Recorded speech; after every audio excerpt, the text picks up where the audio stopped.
Maintenant, on est revenu dans les marchés, on est revenu dans les grandes surfaces, on est revenu carrément. Ça fait longtemps que les gens n'entendaient plus parler de la Sonacos. La Société nationale des oléagineux du Sénégal fait sa mue avec l'arrivée de son nouveau directeur général.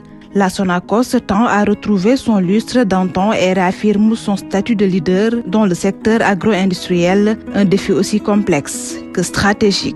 En juin dernier, une stratégie de relance a été mise en place, notamment la réactivation des usines de Sonacos Dakar, Ziguinchor, Kaolack, Diourbel et Louga, marquant le début d'une nouvelle ère. Une promesse concrétisée au mois d'octobre, jour du lancement officiel de la reprise des opérations de production de l'usine de la Sonacos Ziguinchor. Cette usine, aussi stratégique en création d'emplois, a généré environ 500 emplois directs et plusieurs emplois indirects depuis sa relance. Une dynamique sociale remarquable. Si je prends l'exemple de Ziguinchor, pour redémarrer l'usine, on a dû recruter 320 personnes, rien que pour le démarrage. Le mois de décembre marque le début de la campagne de commercialisation de l'arachide. L'objectif est clair, c'est atteindre plus de 300 000 tonnes de graines. Nous avons pris un quota de 300 000 tonnes pour l'année en cours.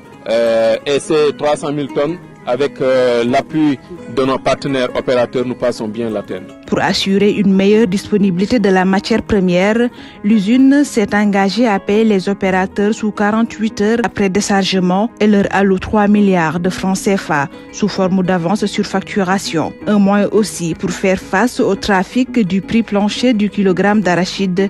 On aura promis que dès qu'ils amèneront leur chargement, nous aurons à décharger rapidement et les paiements s'effectueront très rapidement. Après une bonne campagne, le souhait de la Sonacos est de contribuer à la souveraineté alimentaire du Sénégal en produisant suffisamment pour atteindre l'autosuffisance en huile, une démarche déjà entreprise avec ses différentes caravanes dans les marchés de Dakar et sa participation aux grands rendez-vous comme la 32e édition de la Foire internationale de Dakar, entre autres. Lors de la FIDAC, le directeur général de la Sonacos a annoncé une réduction de plus de 25% du prix de l'huile durant tout le mois de décembre.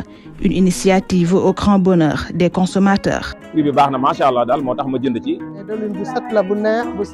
Avec une nouvelle vision, la Sonacos veut nouer des partenariats structurants avec le monde paysan, créer des emplois valorisants et durables pour la jeunesse sénégalaise, renforcer le tissu industriel national, contribuer à la souveraineté alimentaire du Sénégal, qui repose en grande partie sur l'arachide, l'or vert du Sénégal.